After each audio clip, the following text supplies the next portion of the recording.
Welcome to the Sage of Three Paths podcast. We are three brothers who use this space to talk about a range of topics. Anything from politics, race, anime, and pop culture. Each giving our own perspectives and opinions. I'm the youngest, Mo Jana, also known as Junior Lab. I'm the oldest, Okello, but my brothers call me AJ. Middle child Oz, aka Wizard King. We three brothers. One sec. We once again thank you for tuning in and joining us on this sometimes cathartic journey. Let's dive right in. I would say in African culture in particular, now mental health is almost, perhaps it's changing a little bit now, but it's almost taboo. Where if someone was to have a serious mental illness, say this is in Africa, Sierra Leone, we'll keep narrowing it down, Freetown, and there's the local crazy guy who drinks, who does drugs and acts all kind of ways up and down the high street. They would just say, oh, this guy's crazy. But really, if you sat him down or had someone to do an assessment, you'd think, okay, this guy is on some sort of spectrum, or he needs aid from some direction, because just leaving him out there to do his own thing is dangerous as hell. Or has some deep trauma. Yeah, 100%. And it needs to be discussed. You know, it's one thing I say, everyone has their own demons. It's one of the things I'm trying to teach to the young boys we have, so like Oz's boy and my boy. Everyone has their demons. And both our boys have had to go through their fair share of hardship at such a young age. I mean, my oldest is 9. And he's already had to go through hardship through no fault of his own whatsoever. Just merely being born to parents who didn't get along. Yeah. So I say to him... And that's tough. Yeah. And I say to him, look at your life. You've already gone through yours. More will come, because that life is arbitrary in its nature of discord and is full with its ups and downs.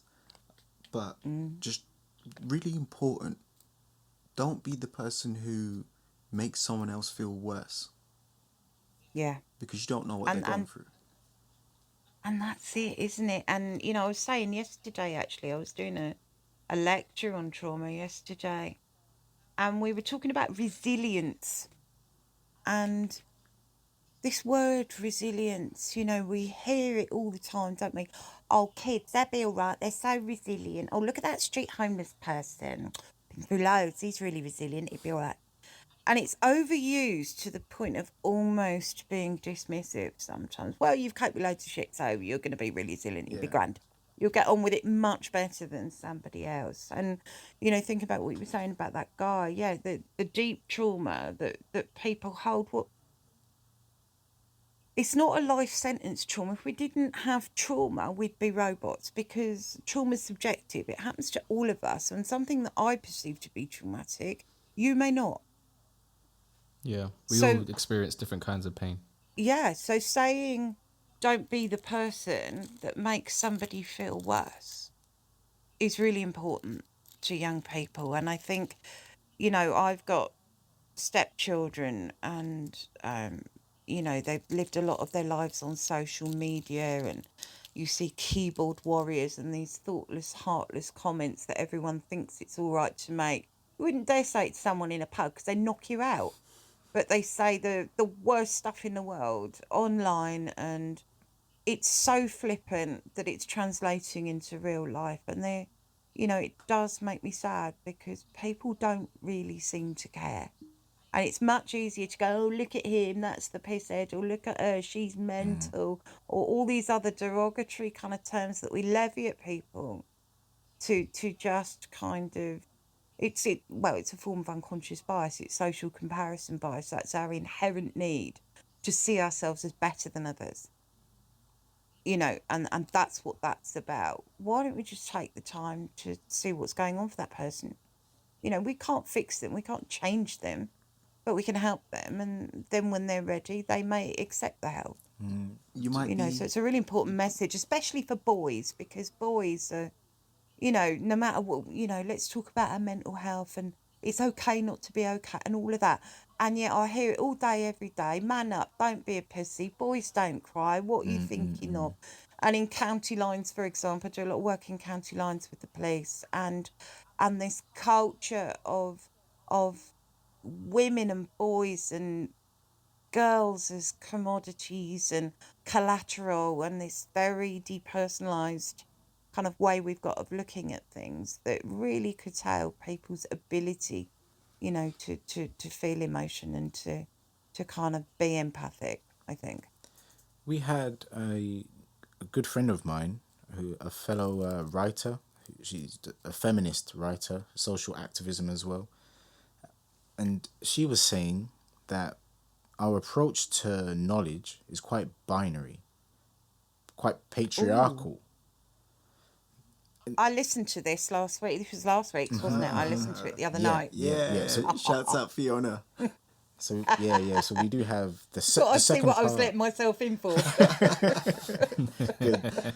But yeah, so the second half of that conversation is out soon, but it just gets deeper because that idea of this patriarchal mindset that we all have of, okay, so we need to use words to excuse the behavior because we've got better things to do, or we're better based off I forget the term that you used, the societal pressures.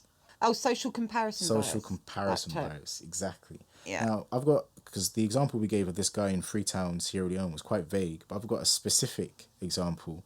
There was this guy in Barcelona when I was in Spain, and I would often see him. I moved around a fair bit, but when I was living in the center of the city, in basically like the inner city, quite rough, there was this one homeless guy who was always on a bike, but he had no shoes, no socks, and the bike tires had no treads on them. It was just the metal rims that he was going with. And he would go up and down, and I would see him, like, I would say 10 kilometers by the beach or something, or in just like near the flats area.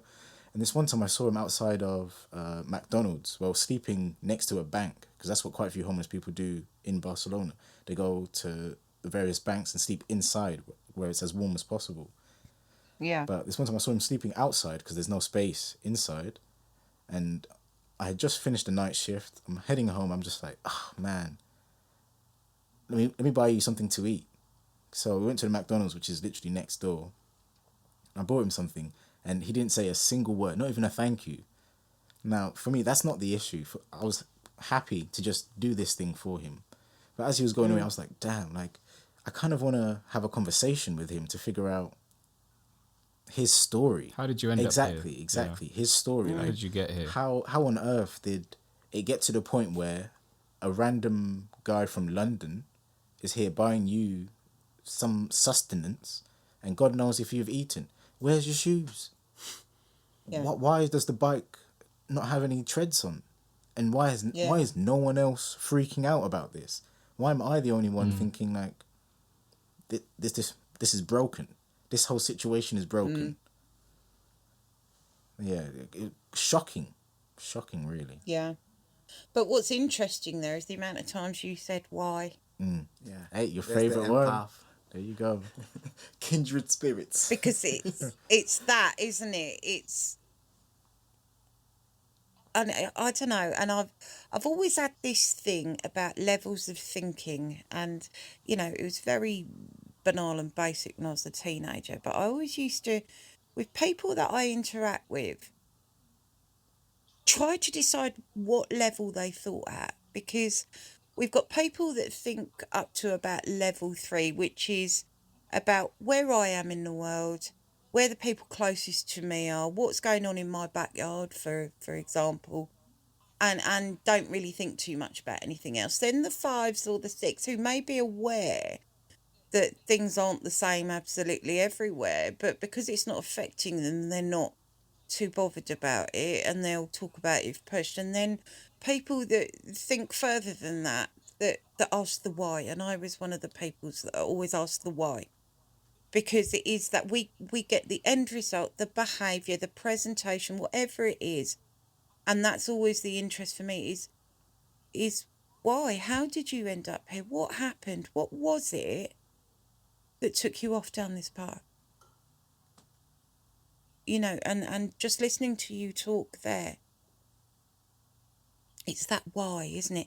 And I don't think enough people ask why. They just go, well, it is what it is. And yeah, I'll donate to the RSPCA and save the children once a month, and I don't really care where that donation goes, but I've done my bit. And there's no Yeah. why. It's almost like Yeah. we assuage ourselves, don't we, by throwing money in a chugger's tin on the high street on a Saturday, and all right, that's my bit. I don't need You to don't think have to too think deeply about about it. it Do you know now. the clapping for the NHS? Oh, I'm not sure yeah. what your views are, but when you take a step back and you look at the whole picture, and it's like, okay, we're clapping for them. A lot of them are in incredible situations because of COVID, and they're really, really putting in the work for the country, the society, all over the country. And now you hear that they're not going to get an increase, or the increase is incredibly, it's a Yeah. joke. It's like the increase in wage. Increase in wage, yes. But also, further along, what I heard today, it was on the radio, they were saying how quite a lot of medical staff have long-term COVID issues. Yep. And because they've got And these long-term COVID issues, they can't work, and they're getting to the end of their sick pay. So they're going to be left in yep. situations where they won't be getting money whatsoever, Gonna or any change support. their whole career path based off something completely out of their control, from being a doctor or an assistant, whatever, to doing digital marketing or coding or something like that. Yep. That's not to knock them, but that's Absolutely. quite a segue from something that's completely out of your control. And we, Of course. the people in power who could make a change for them said, we should clap for them. I mean, Yeah, it's crazy. it's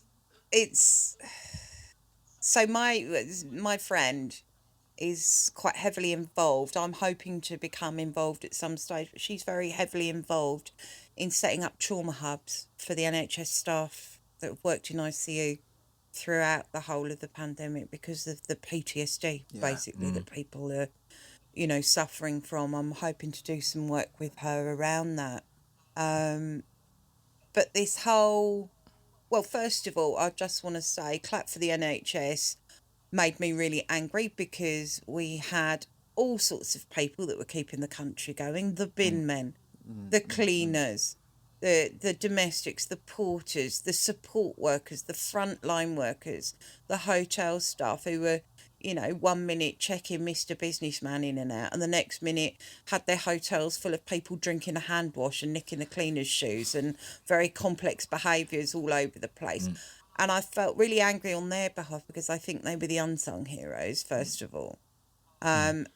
The elements of it that I liked were the sense of, because I got stuck in the UK for the first lockdown. I couldn't come home for 6 months, which was awful, really. And I've also got an autoimmune disorder and fibromyalgia and asthma. So I'm registered disabled. And of course, it was like, oh, you're going to die if you go outside the door. So that was really hard because I was clinically vulnerable. So I was shielding. That went well. I got COVID in January anyway. But I remember the sense of community where everybody was out, you know, doing their bit, and everybody was getting really emotional. And I just thought, how do the NHS staff feel? How do they feel about this? Because nothing's changed for them. They're absolutely, I mean, it was like a war. It was like the equivalent of the trenches in the First World War for some people.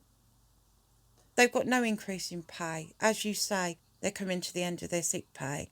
And it was just another token gesture as far as I was concerned when we, you know, spent a year clapping for them and going on about, you know, the backbone of the country, how much we all appreciate them, except for we won't give them a pay rise and we won't, you know, do this, that and the other. And I know somebody very senior in the NHS who still hasn't told her employers that she's got bipolar disorder because she feels she'll be discriminated against. Oh, wow. That's the NHS. Whoa. So, That's terrible. you know, the NHS, unfortunately, has got managers managing managers who manage managers, and the frontline staff, you know, are paid in shirt buttons, essentially. Yeah, that sounds so- like every other big business. Managers managing managers managed by Did you managers. practice that beforehand, or was that just after? No, I'm Irish. I can babble incessantly for hours. I'm Irish. Came You know out what, too Fiona? smooth. An important thing. Sorry, man. An important thing you said, I think AJ and Fiona, both of you have made points on this.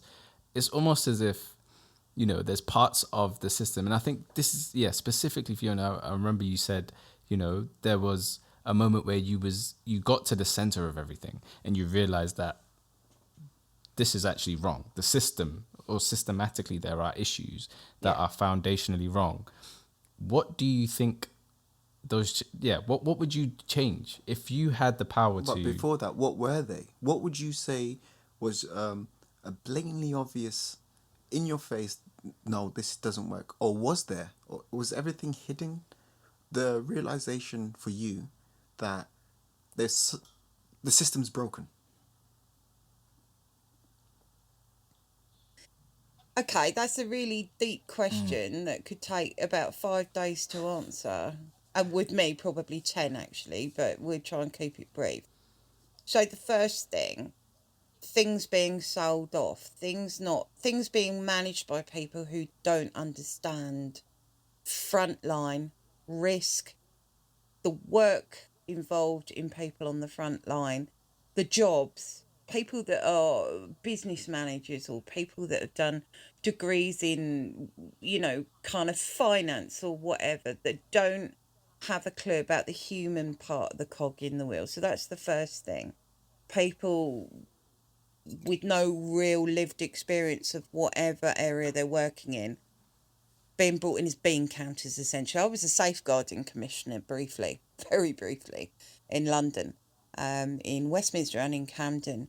And I didn't even last in the role a year because I'm frontline, and the people that I was working with that were commissioning services or trying to shave costs off contracts or trying to get bang for buck or whatever, the bean counters essentially, who'd sat behind a desk all their lives, wouldn't know risk if it punched them in the face, you know, just making decisions that could potentially affect the outcome for the clients, the very clients they were supposed to be serving.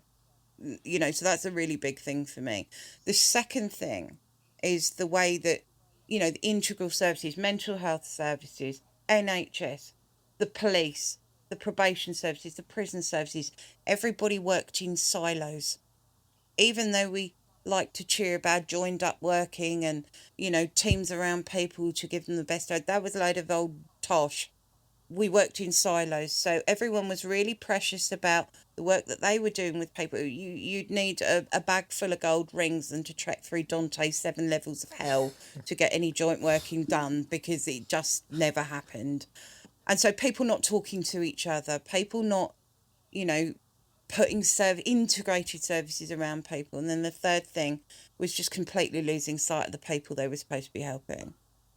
You know, the whole lack of person-centred working, the systems, the processes, you know, we go and assess somebody. Oh, well, you take all these drugs and you've got this mental health and you've been convicted of this and, you know, you've done that and your kids have been removed. How can we help? Let me just remind you of every poor choice, shit life situation or you know, circumstances happen to you or that you made a poor choice in, and then in my elevated position of power here as the worker, I'm just going to offer you a little bit of help here once I've compounded all that stuff for you.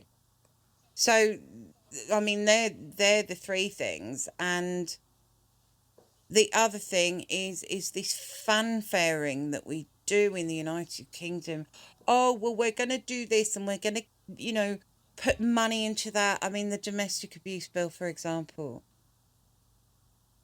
The recommendations that they've had from us at Women's Aid, for example, the recommendations they've had from survivors, both male, female, LGBTQ, non-binary, the whole client groups, the government had just gone, oh yes, well that's lovely, but we're doing this. Wow. That's lovely, but we're doing this. And I'll give you an example. We want to make refugees gender inclusive now. So we're giving funding. When I say we, I don't mean Women's Aid, I mean the government. We're giving funding to organisations that say they're going to put male staff as well as female staff into a specialist women's refuge in order to be gender inclusive. Wow. Yeah, that's kind not of the right way head to do it, is it? So in order to, tick our equality and diversity boxes, we're not being equal or diverse to the people in the specialist service that may have experienced severe trauma. If it's a specialist women's service, usually at the hands of men. And then in order to tick our box at central government level to go, yeah, we're really equal and diverse in this country, we're not looking at the impact that's going to have on the women because we want to tick a box. And this is happening. Women's Aid nationally have lost a couple of contracts to organisations that say in order to be gender inclusive, we're going to make the refugees with male workers as well as female workers. So I'm going to ask the stupid question. What's the... There's no stupid questions. Well, I'm going to play devil's advocate here. What's the problem Okay. with having male staff in these places? What do you think? No. I'm playing devil's advocate here. I'm playing devil's advocate. I'll throw an answer. The devil just met another I'll throw devil. an answer into that. Well, these women have suffered trauma. The statistics are saying it's predominantly men. Now, if you bring men into that situation, that could quite easily trigger someone or make someone feel uncomfortable, especially in a place where it's almost sanctuary, where they need to feel comfortable enough to open up and share and then start that road to recovery or sorting themselves out so they can progress stronger. So while continuing to play devil's advocate, there's a two-part rebuttal there. The first one is the men will be trained professionals who would know how to promote a healthy environment for these women to feel comfortable and come out and say what they want to say. And secondly, you're not going to protect these women from all men all the time. There's men everywhere around them. So if you can get them accustomed to having decent men around them, then what's the problem with that? Perhaps, obviously, Fiona, come in whenever you want, but I feel And again, I'm just playing devil's advocate. He's drowning. You do it so well. Well, would you have preferred if I just bullshitted a bit and made it something fluffy? No, Yeah. I welcome the challenge. So here's the thing, and I totally hear with what you're saying. So, for example, when we work with perpetrators, we usually have a two-person so there's psychological treatment programs. When we have facilitators in those groups, we usually have a man and a woman. So the first thing is, the reason the woman's there is so that a man is not put into a position of inadvertently and unconsciously colluding with the offenders against women.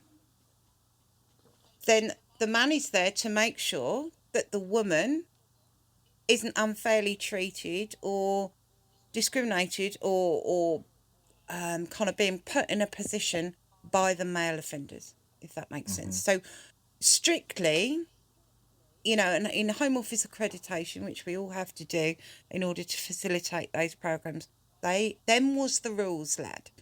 However, when the community rehabilitation centres came in and we sold all of that lot off, so low-level offenders were managed by the privately owned CRCs, and the more serious offenders managed by the National Probation Service, staff shortages, staff cuts. So that didn't happen. So the message was diluted. But going back to what you're talking about within the refuge. So I hear you. I hear what you're saying. Men are trained professionals. It's almost like in the treatment of trauma, exposure, for want of a better word, exposure to the threat to neutralise the idea that men are all perpetrators, for example. However, what we forget in our earnest kind of need to do this is the fact that we're working with, let's say, and I'm not being biased here, I'm just saying women, for example, because that's what we're talking about. Women that may have come from a very dysfunctional childhood, women that have suffered abuse already, women that may be in relationship 2 or 3 that is abusive. And with all due respect, they don't have the training that we have. They don't understand the kind of levels of the psyche that we do as professionals when we're trained properly. Then we've got the other thing, because yes, on the surface, and if you're a reasonably intelligent woman with capacity, clearly you know that not all men are perpetrators. However, we have something called affinity bias, or like us bias and contrast bias, and that's an unconscious thing. So although I might be in a refuge and I might be very highly intelligent, I might even be in the same profession as you, I've just fled domestic abuse, even though I know rationally that you are no threat and that you're a trained professional, you might move in a certain way, sound a certain way, do something, have a physical appearance of someone that looks just like my abuser. And that's something we can't control. So my intrinsic reaction to you will always be unsafe. I'll always feel fear. And there's nothing you can do about that. Not a great deal I can do about it either. Welcome to the Sage of Three Paths podcast. We are 3 brothers who use this space to talk about a range of topics. Anything from politics, race, anime, and pop culture. Each giving our own perspectives and opinions. I'm the youngest, Mo Jana, also known as Junior Lamb. I'm the oldest, Okello, but my brothers call me AJ. Middle child Oz, aka Wizard King. Affinity bias, is that what you call So it? affinity bias is where we relate to some people better than others. So for example, I might have an affinity bias with you, Mo, because you look like my brother or you sound like my brother. So I might give you more preferable treatment than I would to Oz, who doesn't look or sound like my brother. The contrast effect is that in reverse. So where the affinity, where the reminding us of somebody or sounding or looking or representing has a negative impact on us. Does that make sense? Almost as if wearing a do-rag and not wanting to wear it because the experience you had when you wore it was a negative one. So because of that, you then want to behave, or you don't feel comfortable if you're in a room or if you're in a call, a Zoom call with someone who maybe has affinity to that Very similar. person. Yeah. Yeah. So for example, and again, you know, if I was mugged by a black man wearing a do-rag, or I was in a relationship with a black man who always wore a do-rag, who was very, very abusive to me, I went into a refuge and my key worker was a black man with a do-rag, nicest bloke in the world, professionally trained, all the rest of it. I couldn't overcome that in my state of trauma. When I was stronger, when I'd had time to recover and have some therapy and do my own discrepancy developing and find my place in the world again, I might be more able to cope with that. But that point in time, because the thing is, you see, with domestic abuse, and the reason it's changed from domestic violence to domestic abuse is because it's everything. It's physical, it's sexual, it's emotional, it's coercive control. The biggest part of domestic abuse is coercive control. Gaslighting, making you think someone's mad. Economic abuse, you know, withholding people's right to a normal life. And when I've been broken down to the point, and again, the way this country treats our survivors, male and female, you know, the perpetrator gets a domestic abuse notice put on them while the case is coming to court. It's the survivor that's got to leave their home, take their children with them, go into refuge, leave their area, you know, leave everything in the house if they can't manage to move it all, assumes all responsibility for the children, is held to account for the children's trauma as well.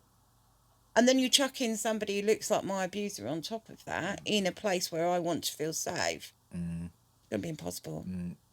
Game over. Oh, you just killed the devil. You just shot. You travelled I like Dante's him. I don't want to kill him. 7 hells. You travelled through Dante's 7 hells. Found a devil. Took you out your rifle. Bravo. But can you see what I'm saying, though? 100%. I completely We understand. can't, you know, our visceral reaction sometimes to things is beyond our control. And if we are in a place where we're broken, you know, we want to help people to recover. We don't want to, in the interest of equality and diversity, to tick a box, put someone in that position, because that's discriminating against them, it's disrespecting And I them. think it goes. That's not to say, you know, it's not to say that if you did have a refuge, for example, with male and female staff, you could give a woman an option to go there, by all means. But bear with me. So it relates back to something that you said before, where it's that window of tolerance. Perhaps when someone is admitted to a refuge or one of these centres that's there, a safe space for them to help, that window of tolerance is tiny. So the smallest Yeah. thing could just send them off the handle to who knows where.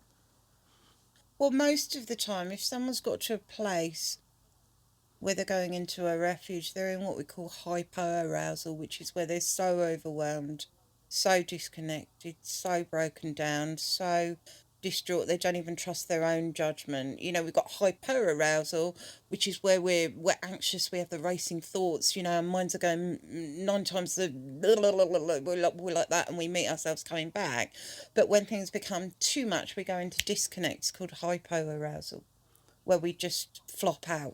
Mentally, we just can't deal with anymore. And that's when we need to hold people and make them safe.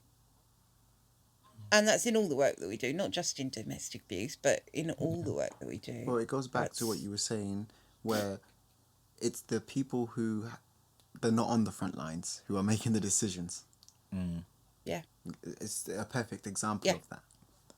No lived experience whatsoever. I was talking to somebody a little while ago, and I had a meeting with her. They've got 800 staff in their organisation. She said, okay, so 400 of them are women. How many of them do you think will have experienced or are experiencing domestic abuse? This is staff, mind. And you know, again, for the argument's sake, she asked the gender-based question. And I said, well, my stats tell me pre-COVID 1 in 4. During COVID, that comes down to 1 in 2.8 staff. Wow. And she nearly fell off her chair. Oh my God. She couldn't believe it. That's what my stats tell me. And I don't mean to be dismissive about survivors' experiences by referring to them as stats. That's not what I'm doing here, because, you know, that'd be the last thing I want to come across as sounding like. But that's what this is: things that are reported, or people are cautioned for, or people are arrested for, or people are convicted for. Jess Phillips stood in the Houses of Parliament on the 11th of March. She's the shadow domestic abuse minister. And it took her I like 5.5 Jess Phillips. minutes. Shout out to Jess Phillips. She's epic. From Birmingham. Epic. She stood there and recited the names of 118 women and their children that were killed just in a year in lockdown, because it went off the charts. Wow. So, yeah, I mean, just blows my mind that people that don't work with people and don't do any formal training or have any understanding about, you know, the delicacy of human beings get to make such monumental decisions about the services that are provided for them. It blows my mind and it frustrates me on a daily basis, if I'm honest. I have a question. Yeah. So, the work that you're doing, and I'm assuming that others around the country, around the world, are trying to do more and more. 10 years from now, do you feel that things would have changed? They would have trended more positively? So more people have access to help? Well, there's two parts to that answer. The first part, you know, like everything else in the UK, trauma-informed care or trauma-informed working has become a buzzword. So everybody wants to commission a service that's trauma-informed and psychologically informed. So trauma-informed is about the person and the policy and the procedure around the work that you do. Psychologically informed environment is about an open, safe, welcoming space. Fantastic. The reality is that costs money. So what I see a lot of is people contacting my organisation going, oh, well, can you train this group of staff, that group? And I'm like, okay, but what about your directors? What about your policy makers? What about, oh, well, well, they don't work with people on the front lines. So, well, no, because it has to be organisational. You can't teach a group of people how to be trauma informed and then they've got to go away and use a piece of massively uninformed paperwork.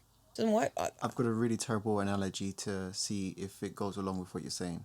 So it's like training the dogs to do tricks, but not training the dog walkers how to get the dogs to do the tricks. Exactly. I love it. That's not terrible. Hey. Yeah. Was that okay? I love it.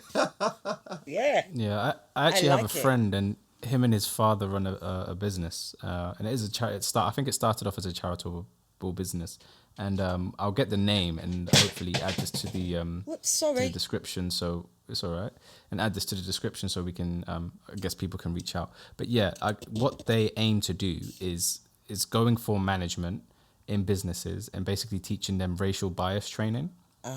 And understanding and I guess going through and hearing some of the workshops that they do and how they present it to the businesses, I think it goes exactly with what you're saying. It's an issue that has to be addressed at the top. It can't just be from the ground up, because being honest, there is a disconnect, from the Massive. actual frontliners and the people that are actually doing the work. Even in my line of work, I work with business owners, project managers, and a lot of the time is, why is this, or how can we get A to B? And it's all around the people. How can we talk about it? Why are we not communicating? Where can we expose and have that open space where we can communicate and it is in a form where it can be digestible by everyone, not just, well, I can read it and that's fine, or I can type this up and I can complete this, that's fine.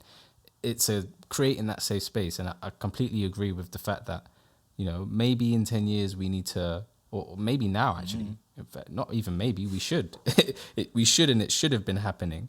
But it has to be on all levels, not just, okay, my staff are going to get this training. You need to be a part of that as well. So if you're a business owner and you're listening, make sure you're going on some of these trainings and fund it. I think if the money's needed, put the money there. And if you are a business owner, please sponsor our podcast, because we're trying to keep a roof Shameless over our plug. heads, food in our bellies. No, I couldn't agree more. And I think in 10 years' time, my hope would be, especially in our sector, especially in health and social care, that people are more trauma informed, that people understand that, this isn't bad behaviour or horrible people or disrespectful clients or whatever. These are people that perhaps haven't got the same coping mechanisms as us or have taken different paths, and they deserve to be, it's strength-based practice, isn't it? They deserve to be met where they're at and look at the stuff that's got them to where they're at, and then be supported to think about whether they want to change anything. We talk about money. For me, this isn't rocket science. We spend hundreds of thousands of pounds on training people in fire safety, health and safety. This is psychological health and safety. And it's the only way to work with people. Yeah. Because you can have the best computer in the world, the best motherboard, the best chip, whatever it is, you chuck a human being in, usually me, but bang, because no one is the same. But there are things we can do to give people more autonomy. Too much over years and years, people have had their natural autonomy kind of squashed out of them, and if you're in mental health services or you've been to prison or wherever, your autonomy is removed. Yeah. Think this way, behave this way, do it this way.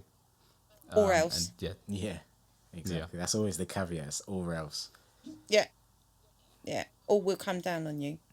And, Eric Byrne, who is the founder of transactional analysis, he talks about our functional ego states. And at the top, we've got parent, then in the middle we've got adult, and then at the bottom we've got child. And on the parent you've got nurturing and critical. So the nurturing is where we overdo and helicopter people and overcompensate, and we keep people stuck if we work with them in that way. But the punitive stuff, you do it this way, think this way, say it this way, or else. That's very critical parent, and more often than not we'll all go into the rebel child, whatever, not listening, blah blah blah blah blah.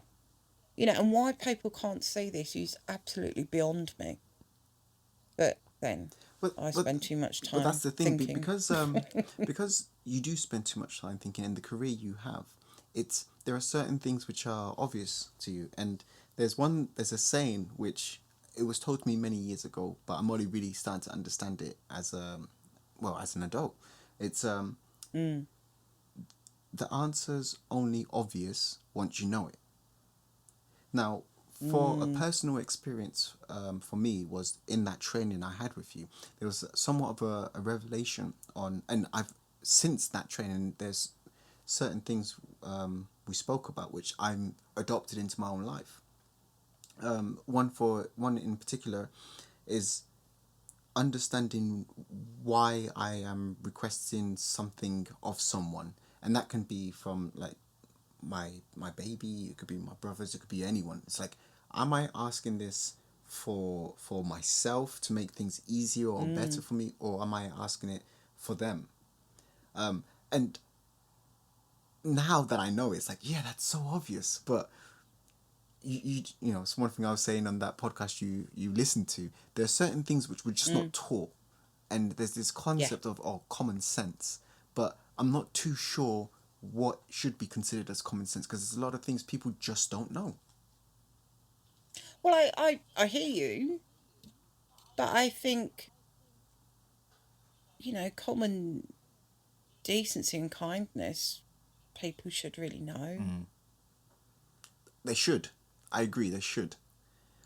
But that's why I use the word should, because more often than not. But I think we all know it's usually not the case.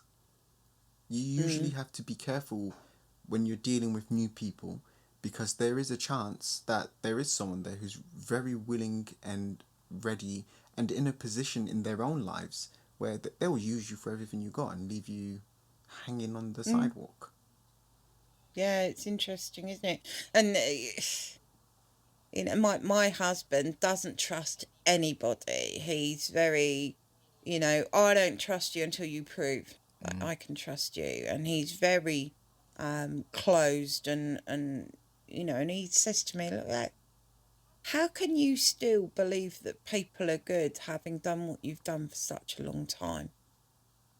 And there was a point where I didn't believe that. I got myself into a very dark place. I wasn't looking after myself properly. I wasn't having proper supervision or clinical supervision, all the rest of it. I thought everyone was a perpetrator. Everyone was a sex offender.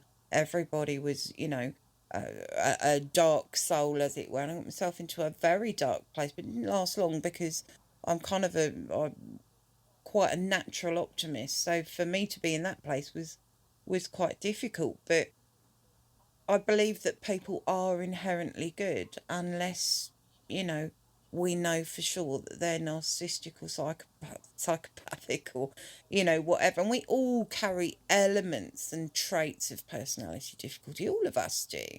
It's when they become problematic to us or to other people that, we've got a bit of a problem. And I think, thinking about what you're saying there, I don't know, I suppose it depends on our natural standpoint, don't we? If we're naturally suspicious as people, it's harder for us to... I mean... I don't trust you till you prove me, and I'm like, I'll trust you till you prove I can't. Which has caused issues. Well, you see, my natural standpoint is we all have the capacity for good and evil. And the reason why I say people should be taught more is to promote pursuing the good. Because... Yeah, I like that, yeah. Or promote developing those discrepancies that Fiona's mentioned quite often, because that's how we are sort of progressing positively in life. If you can create those discrepancies to say, okay, not in such a binary way to say black or white or Oh, it's always a Like, spectrum. yeah, Everything's wrong or grey. right. There's never Exactly, nothing exactly. really is black and white in nature. It's interesting, isn't it? Because I suppose, you know, you can have two kids who one is, every time this child has been kind, it's not ended well for them. They've been bullied or they've had their pocket money taken or whatever. That child will go on being kind because it's part of their inherent personality construct. Whereas the other child, when they've been kind and had that experience, they'll become less kind because they see the world differently. Does that make sense? It's so complex. I mean, you could analyse it for hours. And chatting to you as well, because you've been in the industry for such a long time, you really understand, and you have the quite a talent, I would say, for articulating your point. Really and truly, I came Thanks. in knowing bare bones of your origin or your journey up to this point for us to have a conversation. And I just want to thank you for being just open and honest with us, because that's the whole point of having this podcast, is to create a space for ourselves and then whoever can join that as well, to have open conversations where we're able to. AJ keeps saying this in subsequent episodes. We need to find our most common denominator and then build from there. And really and truly, I feel like you've managed to, I don't know, like, he sung your praises and I was a bit skeptical. I'll be honest. I was like, nah, is she all that awesome? Is she as amazing as this guy's going on about? For like 2-3 days No, I am a straight. total knob. 2-3 days straight. He was like, oh, the conversation was amazing. I'm a better man. Blah, blah, blah. So, I just wanna, yeah. Calm down, mate. Pipe down, mate. Baby steps, AJ, baby steps. Yeah, exactly. Hey, Okello here. This section is a space where we'll be sharing short stories, creative experiences, and art. Eskia Mahlele, 1919 to 2008. Eskia Mahlele is a South African writer and activist. He is best known for his memoir, Down 2nd Avenue, which tells of his childhood and early manhood during apartheid. He began his career teaching high school English and Afrikaans, but his career was shortened when he started protesting the Bantu Education Act. He left South Africa soon after and began teaching in universities abroad. In 1977, he came back to South Africa and taught at Witwatersrand University, where he made history as the first black professor. While at Wits, he taught African literature and spearheaded a department devoted to it.